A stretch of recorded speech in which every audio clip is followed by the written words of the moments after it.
Hello, friends, and welcome to Rise Up in Real Estate, where we are on a quest. We are looking for the extra in the ordinary. And I'm Tad Fulford, and I will be your host on this journey where we will take an honest look at what makes ordinary people extraordinary. Exactly how can we be extra in our personal and our professional lives? In this season of the Rise Up in Real Estate adventure, there will be a monthly rhythm, meaning each month we will have 4 unique episodes. In one episode, we'll tackle a pressing current real estate industry thought. In another, we will chat with a local difference maker in the real estate space. For our 3rd episode, we will host a respected national thought leader. And finally, we will have a 4th bonus and surprise episode. And in each episode, we will be digging into not only what those people think, but who those people are. Along the way, it's my hope that you'll laugh some, you'll be challenged some, you will get inspired some, and if we are lucky, maybe even figure out a way or two you can rise up in your own life and be the best human that you can be. So the challenge is, let's all rise up.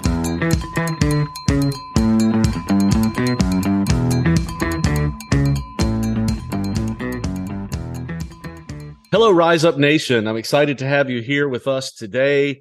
Today's going to be a solo episode. Actually, the next 2 are going to be solo episodes, so I hope you can tolerate my talking. I just want to have a frank discussion with you about something that has happened in the last couple of weeks to me, and it has just been eye-opening. I'm not sure exactly what it means, but I think I know some of what it means, and I just want to talk you through this in the next few minutes. I'm going to do episode 1 and episode 2 of this. We are going to discuss brand, personal brand, big brand, benefits of brand. We're going to talk about all of that over the next couple of weeks. And I'm going to have an opportunity for you to call in with your questions and have a discussion, or maybe email questions that you have about brand, so that we can, in week 2, the next recording after this one, that you will be able to discuss that openly with me and with our other listeners. So I hope you're okay with the fact that I want to talk about brand. I want to tell you what has led me to this this topic. I told you, as we do Rise Up in Real Estate podcast, that part of what I'm going to do is be conscious of current events, conscious of things that are going on in the market. Like we've talked on here about how to be a new agent. We've talked about what qualities do you need to be an effective agent. We've talked about the shift in the market. We've talked about interest rates. We've talked about seller market back 6 months ago and multiple offers. We talked about all those things with our guests and even in some solo episodes. And today, the topic that we want to talk about is a current event. It is something that has happened. I heard about it twice, and then I just heard about it another time last night. So I couldn't resist but to share those things with you.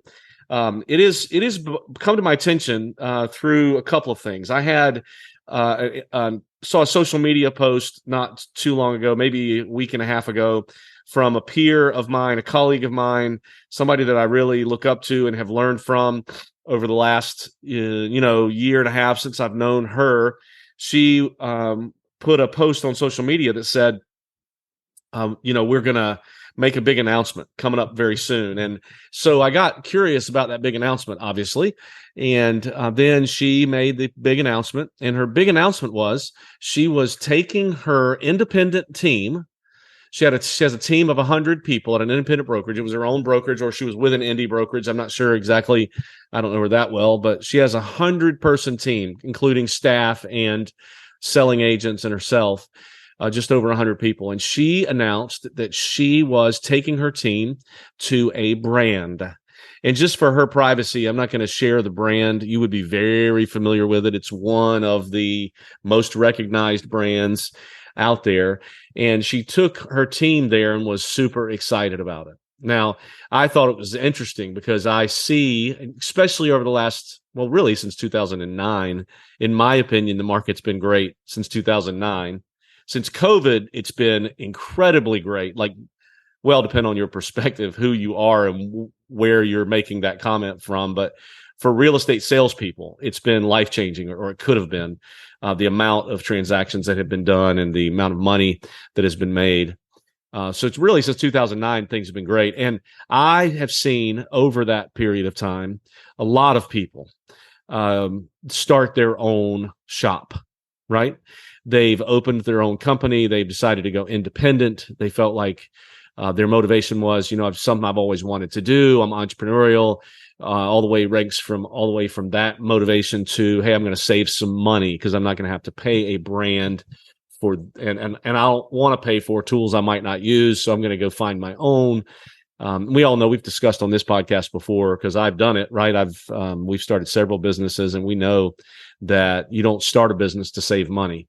That's just not how it works, because the expenses are more than you expect, more than I would have expected going in. And it's just not, and then also now you're going from sales to management, and that's not always the same skill set. That's for another podcast. But as the market has been good, lots of people have decided to stand on their own, right? Because it is, the sales part of it has been, let's say, easy. Don't yell at me, because I know multiple offers aren't easy. I know sellers' expectations haven't been easy. I know lack of inventory hasn't been easy, but the sales process has not been difficult like it was in 2007. And like it is now, it's a little bit different, right? So the shifting market has made it a little bit different. So people have just run in droves to start their own shop. You can't criticize them for that. Like, that's their ambition, right? That's what our ambition was. I tell Mandy quite frequently, my wife, I tell her, we did exactly the same thing. Like, we started our own shop. The only difference was we didn't go independent, but we did want to do the entrepreneurial thing. We wanted to start our own business, and we did, and we've been very happy with it till now. So you can't criticize or judge someone's entrepreneurial spirit that they want to get started. But over the last several years, it's been a prime time to do so. And in that time, lots of them have succeeded and lots of them have not. Same with anything, like small business is just a hard thing. If you're alive 5 years later, you've accomplished something, a small percentage makes it 5 years. If you're alive 10 years later, you are going to probably last. And there's someone, even in my market, I'm calling it from doing this from the coastal area of South Carolina. There's some really, really good independents in our market that have done remarkable things, right? So I think, and they're doing remarkable things now. But as the market shifts, this happens. 2008, 2007, 2006. Actually, we got our start in 2007, and we benefited from lots of people throwing in the towel. And this person that I mentioned in my first example didn't throw in the towel, but she decided brand was going to take her to the next level. And I thought that was interesting. So I was marinating on that, thinking about her. That's a large team, tons of production, high per agent productivity.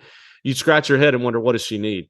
Second one that I heard that made me go even more like, wow, was a friend of mine, a close friend, who was with an independent. He had started his own independent, and he made the announcement a few nights ago that he was going back to a brand as well. Now, I had the luxury of calling this guy, so I did. And I said, tell me the story. What is it? And he said, well, in my opinion, over the next few years, and I want you to hear this, the next few years, he believes a locally and nationally recognized brand will give you benefits and will be necessary. So I made the move back. Interesting, he was with this brand before. Gone out on his own, done his own thing over the last 10 years, and now he's gone back to that brand. As I shared these two stories in one of my videos this week, I had someone else call me from one of our other markets, and I was talking to an agent at a company there, and she told me that their company of 70, which was an independent, had decided to join a brand, and they were doing that right now as we speak. And I thought, well, you know what? 3 times this has happened. It's not coincidence. It is not by chance. This one also was they said they needed more services and support than they could create on their own. And they decided to rely on a brand who had that already in place. And so they went to do that. Now, so the third time this happened, I was like, well, this is not a coincidence. And I'm not saying this is a trend, maybe 3 things doesn't make it a trend. And I know, believe me, I'm smart enough to know over the last few weeks, as this has happened, lots of people have left brands, right? So it's not like this is the only thing happening, but it is worth noting that some pretty reputable people have made that claim. And I believe it has something to do with the market, something to do with how hard it is to run your own thing. You got to be a unique individual. We call it unicorn. You got to be unicorn to be successful in that space. But these three people, I would have said to you, if you'd asked me 2 weeks ago, are they successful? And I would have said absolutely, and they're doing a great job right where they are, and I would have never imagined it. So I wonder how much more of this will happen. And it made me start to think, like, I think the thing is, typically I hear, because believe me, for 8 years, I've sat in a chair and talked to people about joining a brand and talked to people about what that costs. And in all cases with a brand, it's not free.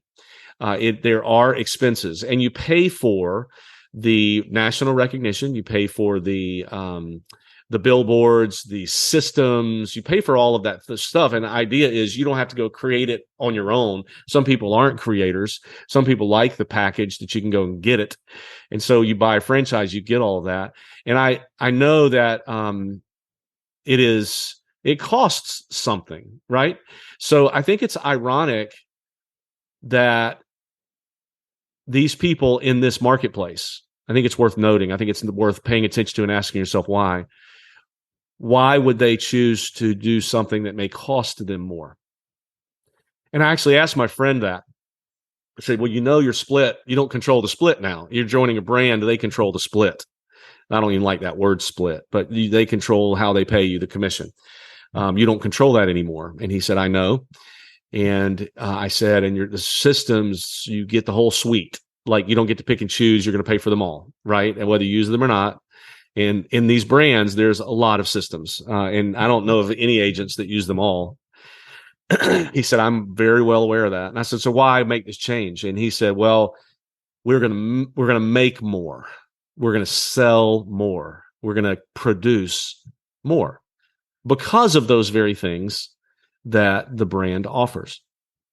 And this is what we talk about quite a bit in the recruiting room, I call it. Like, when we talk to agents about our brand and what it costs, and they get so focused on the cost that they forget that if the brand would help you do one more transaction a month or one more a year, it pays the difference. But we don't think that way, right? We're just looking at what it costs us, not what it could afford us, like what we could earn. So interesting thing that's going on. People leaving, independents going to brand. And I believe I'm hearing a lot of talk. I'm talking to a lot of people in my market at independents that some of them won't be there very much longer. They will be picked up by a brand and will piggyback with that because it's just tiring. And I'm not saying everybody, like I said, some are hugely successful. Excuse me. But this made me think, and this is what I want to talk about for the next two podcasts. This one and the next one is why is a brand important? And I've like everyone else, I've heard the cliche that I don't really love, but I say it myself. The only people that don't think a brand's important is the one that don't have one, right? And I think that's kind of Pollyanna in a way, because it's not totally true. I think people that don't have a brand believe they don't need one because they could choose to have one, but they don't, right? So they clearly think there can be okay. These three individuals in my example have said, I'm raising my hand that a brand is important.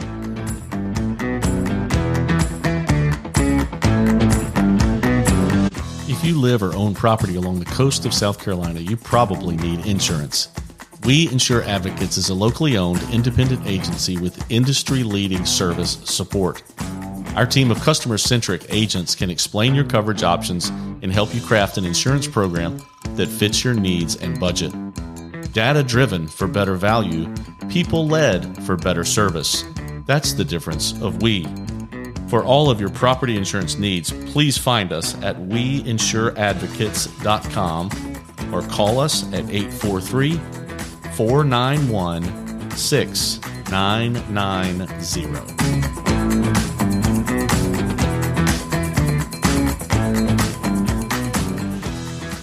So what is it about brand that matters? And I want you to open your mind. Like, this next 2 weeks, I'm not going to make any friends, probably. I'm going to ruffle some feathers. I just want you to be open-minded to this discussion. Like, don't judge me. I don't have all the answers. I'm just sharing my opinion. I'm doing the podcast. I want you to react or respond to me any way that you can. You can text me, call me, you can email me. All my contact information is in the show notes. You can, I'm going to do a call in for this show. You're welcome to call in. Let's have a discussion. But why Oh, first of all, is brand important? And why is brand important? And let's look outside. I'm in the real estate space, but I'm also in the insurance space and also in property management space. But let's look outside of business in what we're used to, and say, is brand important? So people use the example, and why do people choose not to? Let's just say you're going clothes shopping. Like you got to buy some shoes, you got to buy a shirt, you got to buy a hat.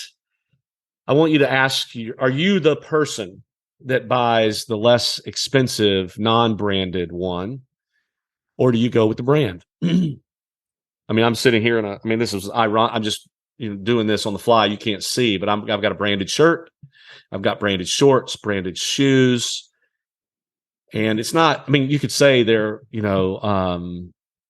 everything is branded now, but that's not totally true. And I would even push it further to say, you probably choose certain exclusive brands. Go look in your driveway. How did you choose the car that you drive?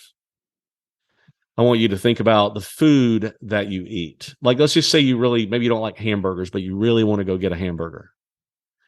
Do you just go get the cheapest hamburger or the less expensive hamburger? I don't like to use the word cheap because I don't want anyone to think that I'm bashing an independent, because I'm not. I'm just having a discussion about brand. So the less expensive option, would you just go get the less expensive hamburger? What about let's talk about entertainment. If you're going to go to a concert, are you choosing the branded artists, people that you know and recognize, to go hear? What about playing a golf course? Or if you're going to go on a vacation, like you're picking a vacation spot and you have to pick a hotel, do you pick a branded hotel? Or do you just go with any hotel? And I think most people, not everybody, because my dad was one, like he never wore a branded shirt that I knew of. He was just a generic guy. Like he was just not going to support polo. Like his purpose in life kind of was anti that. And so, but most of us choose brand. But when we talk about, and we'll talk about why, I think we'll go down a list of things that the brand brings to you and the reason you do that. But I want you to just be open-minded. How much time do you spend choosing a brand over non-brand? And how important is it to you? You might be the person like my dad that is not. So discussion's probably over. You should have an independent. You should do the less expensive alternative always. And good luck to you doing that. Really, seriously, I want you to have success. But if you're like I am, and you do the branded thing for a list of reasons, I want us to get into, why we choose brands. And then the hard thing that will happen on this call and these two podcasts is how do we change that mindset? Like if you're going to be the guy that says, or the gal that says, I'm going to go to Five Guys.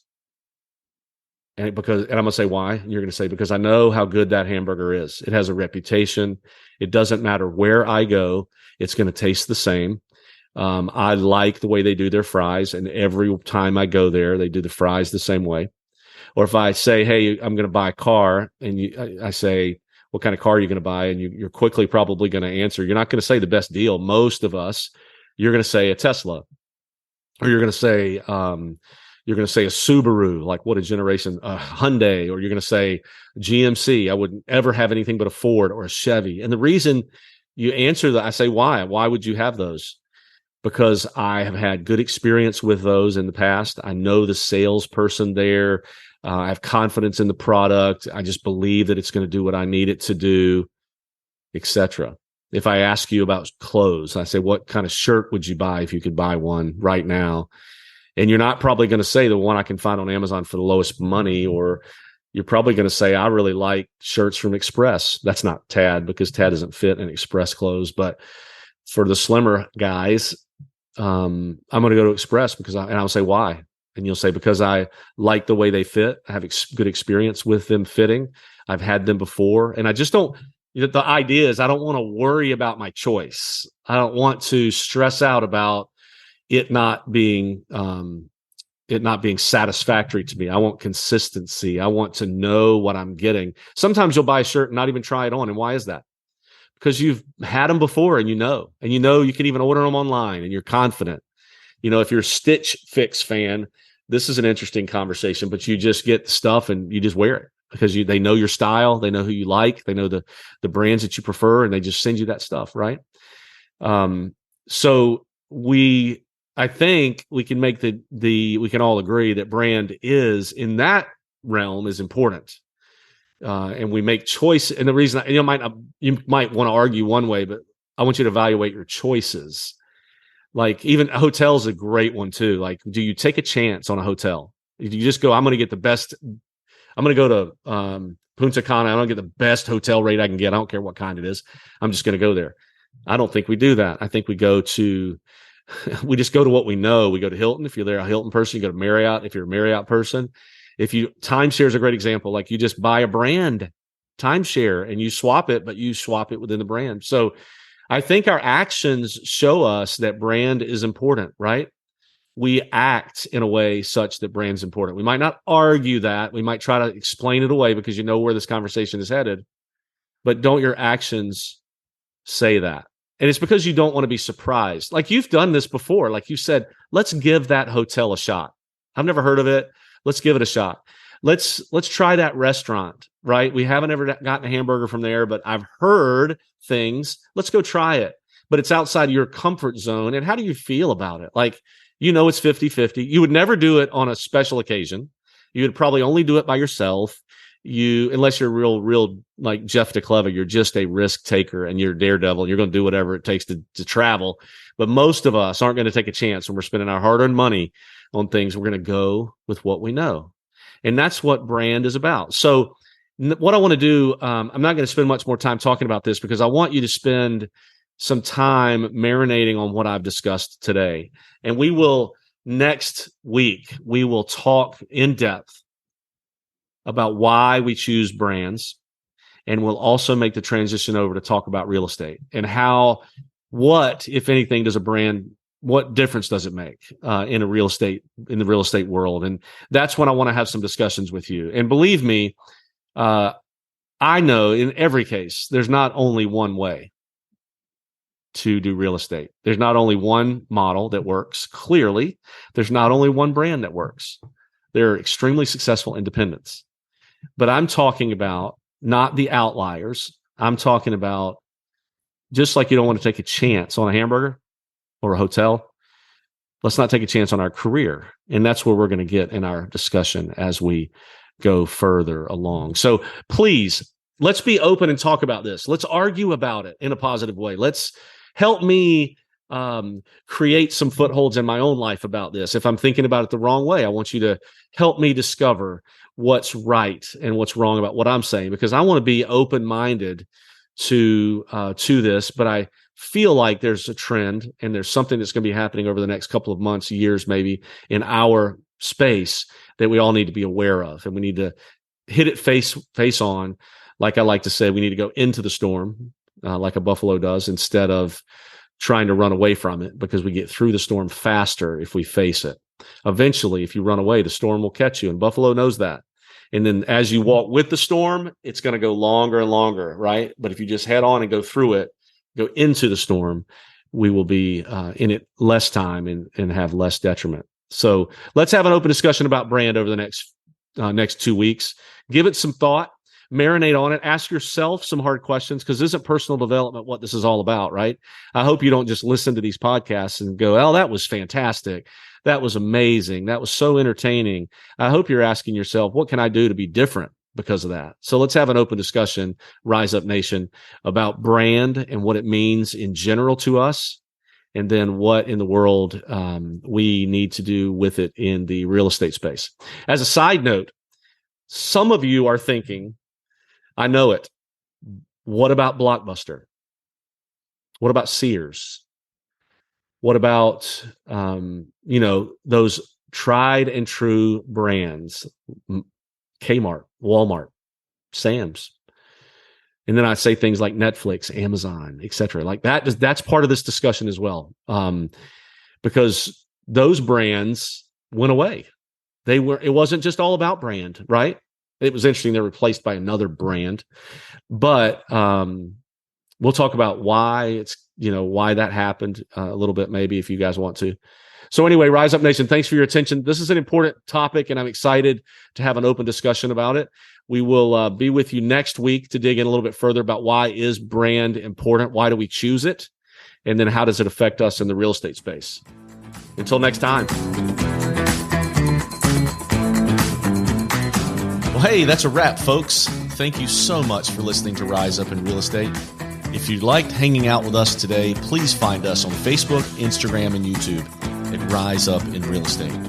Also, follow us right now on your favorite podcast host to hear more episodes.